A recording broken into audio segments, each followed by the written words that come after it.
So make sure that you guys just like, comment, and subscribe. And then just make sure you ask us any questions you want us to answer down in the comments, because we want to do a Q&A soon and we'll answer those questions that you ask. And now it's time for the book. Okay, so I'm gonna read Boodil, my dog, and first off, he looks kind of depressed, so I hope the book doesn't end with him being her being depressed. It's a she. My apologies. This is Boodil, my dog. She sleeps in her favorite chair. My dad used to think it was his chair, but he knows better now. We have a dog that does just that, and she's a queen. Boodil is a bull terrier. She's the best dog in the world. Her brilliant mind is always at work. Her guard is never down. The sarcasm is real. She is sleeping in the chair.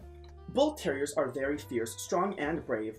I bet a burglar would take one look at her and run for her life. Sarcasm at its finest. It's my job to walk Boodil after school. It takes us a long time to get down the steps. My dad says this is because Boodil's a little nutty. Same. But I say it's because she has to make sure there's no trouble waiting for us at the bottom of the stairs.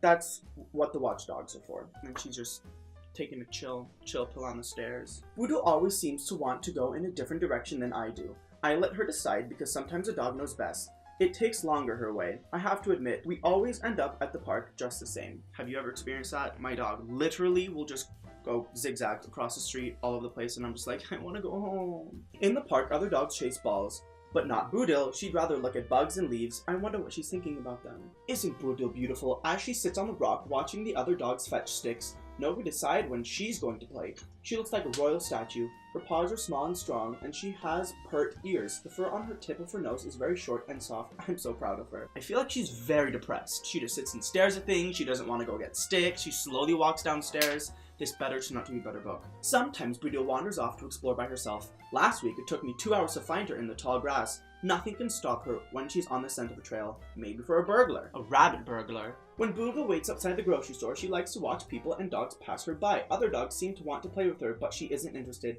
They're just not her style. Or she's depressed and she doesn't want to be around people. No one's realizing what's actually going on to this dog. Little dogs bore her. Everything bores her, apparently. But big dogs she loves. Sometimes I can't figure Boodil out.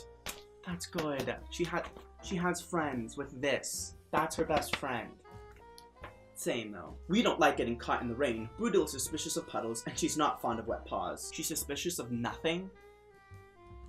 Actually, no, I hate puddles also. Getting wet is the worst. She'd rather avoid them if she can. She's avoiding things?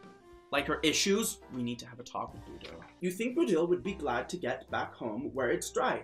But when I call her upstairs to towel her off, sometimes outside usually catches her eye. I yell and she won't budge, and she has nerves of steel. Her owner's yelling at her and she doesn't do anything.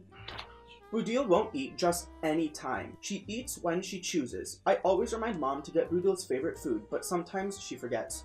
Usually, I can get her to eat anyways. Okay, so she is kind of a friend, but regardless, she needs a better family. Boodil never really gotten used to the vacuum cleaner. It probably looks like a dangerous enemy to her. I bet only Boodil's amazing superdog self-control keeps her from ripping the vacuum to pieces. Or because she's just scared of everything because she's... I need to get off of this. Every night, I know what's coming. Nighttime is when Boodil gets frisky.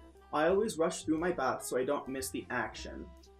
I think she's having a seizure, but that's just my interpretation of things. She's so cute when she wants to play. Mom asks why Boodil can't go outside during the day. I think maybe because Boodil is just scared. Is just a night person. Some dogs are. Oh gosh. I'll show you the picture first just so you can see that. My little brother hasn't learned to get out of Boodil's way. You think he would catch on after a while. I don't know why Mom gets so upset. He falls down all the time anyways. That dog has some speedy feet. Sonic to the max. Like an amazing white cannonball, Boodil leaps across the room. What a dog. I always impress when she clears the coffee table. Sometimes Boodil performs a happy little dance on the sofa. I yell for Dad to get the video camera, but he ignores me. Then the neighbors downstairs complain about the thumping noises. Boodil and I are surrounded by party poopers.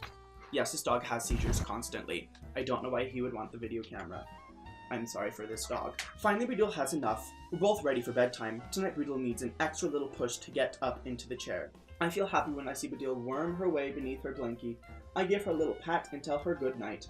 I'll sleep soundly tonight knowing that Boodil is keeping me safe. She's not. She's sitting on the couch, really sad. Someone needs to comfort her, and no one is. I need to draw a picture, and that's it. So apparently, I need to draw a picture at the end of like someone hugging the dog, like saying everything's gonna be okay, like you don't need to have seizures all the time. So I might have to get back to you guys on that. But that was the book. I hope you liked it. If your dog has a seizure, make sure you don't get the video camera, you get help.